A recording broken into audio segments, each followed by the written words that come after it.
Hello guys, good afternoon. Welcome back po ulit dito sa ating YouTube channel, Daong Bisedit. Once again, ako nga pala si Josh. For today's video, pag-usapan natin itong page ni Sir King Lux. Ayan, so alam naman natin si Sir King Lux or si Kuya King Lux is merong 7.4 million followers. Almost 8 million na guys, diba? And then, kahapon, pag-browse ko dahil nakapalo ako sa kanya, ito yung na-receive niya na notification dito sa kanyang page. So sabi niya dito, nalaman ko recently lang na may mga group daw ng mga bashers na nireport ang kanyang page. Pero totoo ba ito na ito yung dahilan kung bakit naging not recommendable ang kanyang page? So mapapansin natin guys, no, yung mga tinalaki natin na topics about dito sa Facebook, yung not recommendable is na halos lahat ng creator is pwede maapektuhan nito. Lalo na ako guys, no, naging not recommendable ako. Based on my experience, isi-share ko sa inyo kung bakit nga ba naging not recommendable. So, isa din ito sa tinitingnan ko sa page ni Sir King Lux kung bakit siya naging not recommendable.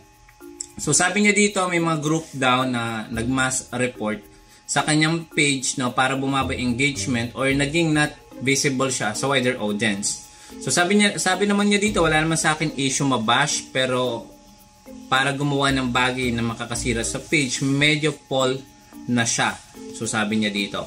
Sa ngayon, wala pa kaming ginagawang action against the groups at member nila, no. So hindi natin masasabi either itong mga basher or group of bashers ang nagiging cause kung bakit nagiging not recommendable ang ating profile.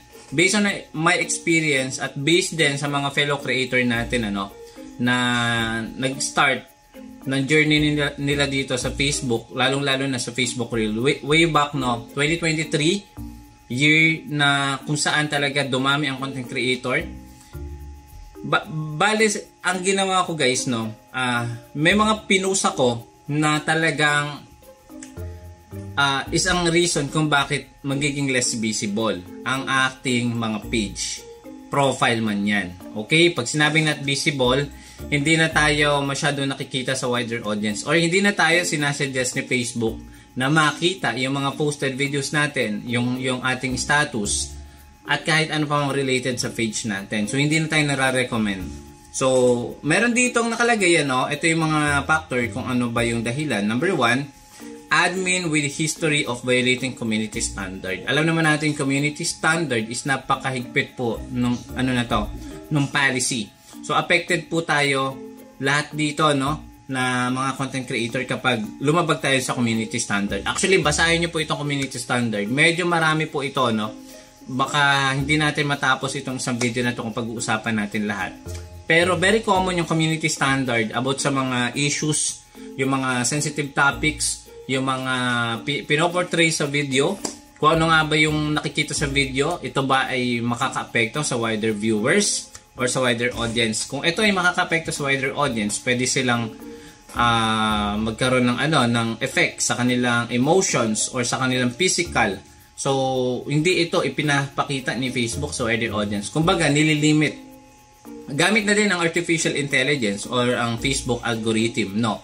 Way back 2020 din, ano, di ba, nag-remove si Facebook or nagtanggal talaga siya ng employees, thousands of employees, at pinalitan niya ito ng artificial intelligence or AI. So, kung mababalikan niyo yun, no, ang nag-detect na po ng violation natin, hindi na po lahat is 100%, hindi na siya manual or manual review.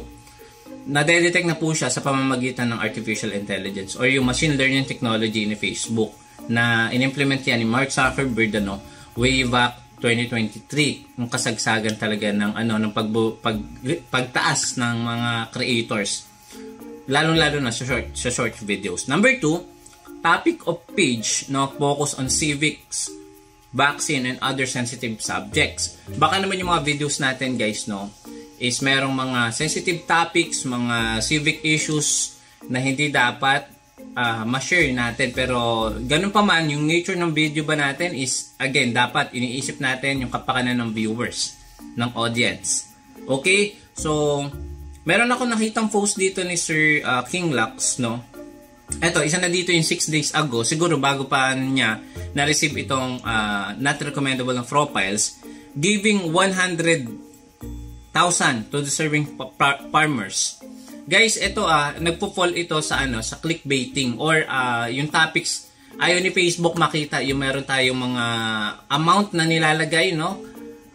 Nadedetect kasi ito. Hindi ko naman sinasabi huwag tayo maglagay ng mga ganito, pero mataas yung chance na nadedetect ito para ma-boost yung yung viewers, yung yung reach, 'di ba? Ayaw ni Facebook na mayroon tayong nilalagay sa title natin or sa descriptions natin na medyo clickbaiting, 'di ba? Pwede natin baguhin yung font o yung word para hindi ma-detect ng machine learning technology.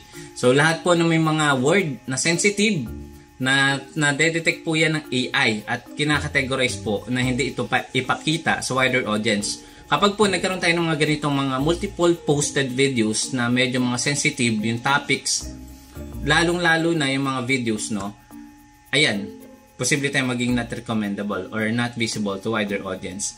Yan, yung mga cash, yung mga Gcash, nako, bawal na bawal talaga makita sa yan, sa Facebook. Lalo na yung mga links. Kung maglalagay kayo ng links, better sa comment section. Huwag nyo na ilagay sa mismong title kasi nga nadedetect yan ng AI. Ano pa ba dito? Yan, yun yung isa na nakita ko. Ito, isa din ito, pag may nakita tayo na may mga hawak na cash, isa din po iyan, reason, na nadedetect ni Facebook. Ayan.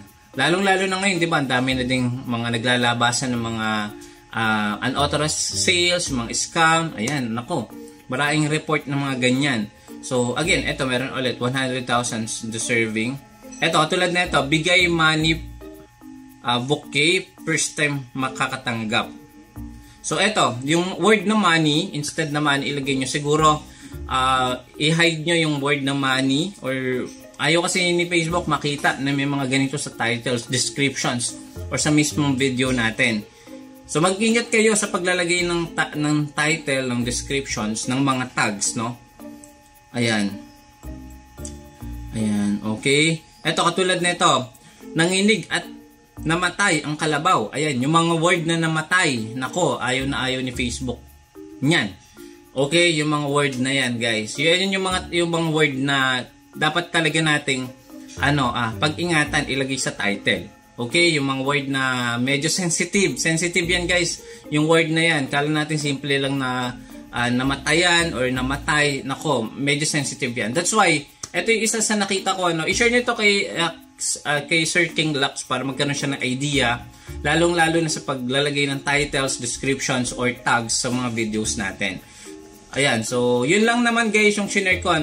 Kung ikaw is naka-experience ka na din ng not recommendable profile at paano mo na ibalik, well, meron po tayong full guide niyan paano natin mababalik sa recommendable ulit yung page natin. So don't forget to subscribe. Sa next video, itatalakay natin kung paano nga ba natin mababalik yung page not recommendable to be recommendable ulit. Okay, thank you so much. Itag nyo si Sir King Lux sa video na to para mas magkaroon siya ng konting idea na na-experience ko din based sa mga na-post ko at based din sa na-experience ko na not recommendable na page. Yun lang, guys. Thank you so much for watching. See you again sa next video. Bye-bye!